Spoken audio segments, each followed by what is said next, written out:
कभी सोचा है एल्बर्ट आइंस्टीन, मार्क ज़करबर्ग या फिर जोनस सैल्क जिन्होंने पोलियो की वैक्सीन बनाई, इन सब में एक चीज कॉमन क्या है? ये सभी लोग जिन्होंने हमारी दुनिया बदल दी, यहूदी थे।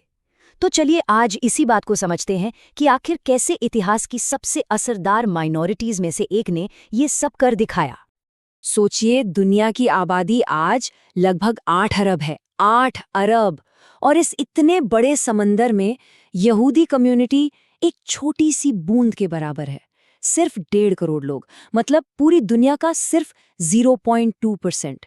इतना छोटा नंबर है ना, आसानी से नजरअंदाज किया जा सकता है।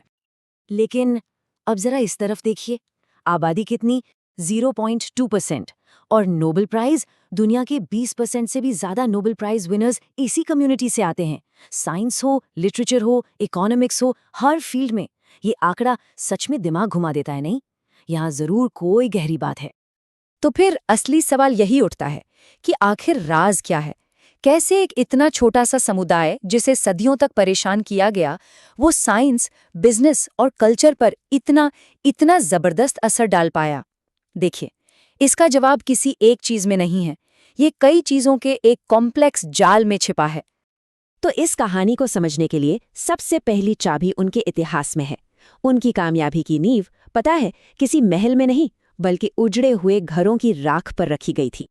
3000 साल से भी ज्यादा के इतिहास में इस कम्युनिटी को बार बार अपनी जमीन से निकाला गया। कभी रोमन एम्पायर ने निकाला, कभी स्पेन से, तो कभी ईस्टर्न यूरोप से।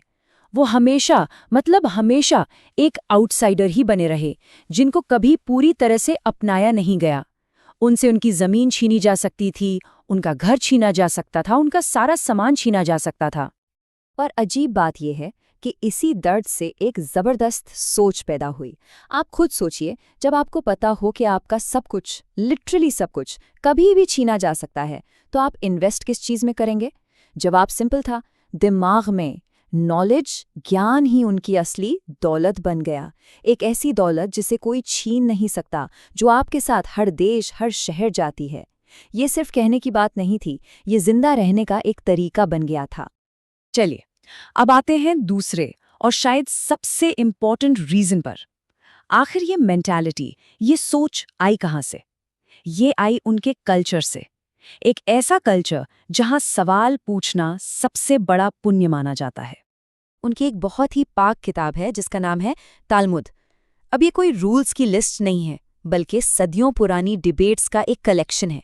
मतलब इसमें एक रब्बी एक बात कहता है तो दूसरा उसको चैलेंज करता है, फिर तीसरा एक नया ही सवाल खड़ा कर देता है। यहाँ आंसर से ज्यादा इंपॉर्टेंट है सही सवाल पूछना। बचपन से ही बच्चों को सिखाया जाता है कि हर चीज पर सवाल उठाओ, डिबेट करो। और आप जानते हैं, यही आदत इनोवेशन की माँ है। जब आप एस्टैब्लिश्ड रूल्स को बस ऐसा ही है मानकर एक्सेप्ट नहीं करते, जब आप पूछते हैं क्यों और क्या इसे बेहतर तरीके से किया जा सकता है, तभी तो आप कुछ नया बनाते हैं। सवाल पूछने की ये ट्रेनिंग उनके दिमाग को एक ऐसी मशीन बना देती है जो कॉन्टिन्यूअसली प्रॉब्लम्स के नए सॉल्यूशंस खोजती रहती है। तो इसका नतीजा क्या निकला? फिर से देखिए, ये जो नोबेल प्राइज है ना, ये कोई कोइंसिडेंस नहीं है। ये उस कल्चर का डायरेक्ट रिजल्ट है जो नॉलेज को सबसे ऊपर रखता है और हर जवाब पर एक नया सवाल खड़ा करता है। ये साफ साफ दिखाता है कि जब आप अपने दिमाग को सबसे कीमती चीज मानते हैं, तो रिजल्ट्स एक्स्ट्रा ऑर्डिनरी होते हैं।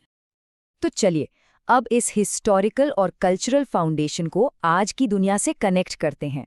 ये पुरानी वैल्यूज आज की सक्सेस स्टोरी कैसे लिखती हैं? साइंस में आइंस्टाइन ने यूनिवर्स को देखने का हमारा नजरिया ही बदल दिया।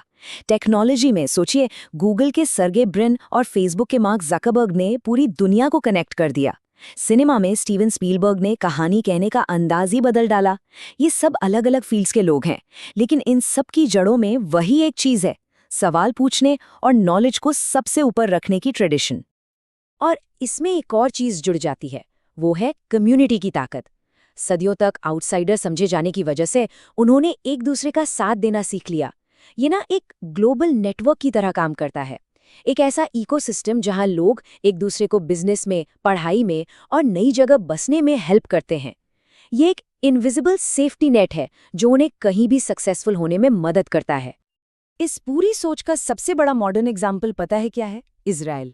एक छोटा सा देश जिसके चारों तरफ रेगिस्तान है और दुश्मन है, लेकिन अपनी इसी फाइटिंग स्पिरिट और इनोवेशन पर फोकस करके आज वो एआई, साइबर सिक्योरिटी और यहाँ तक कि एग्रीकल्चर टेक्नोलॉजी में दुनिया का लीडर है।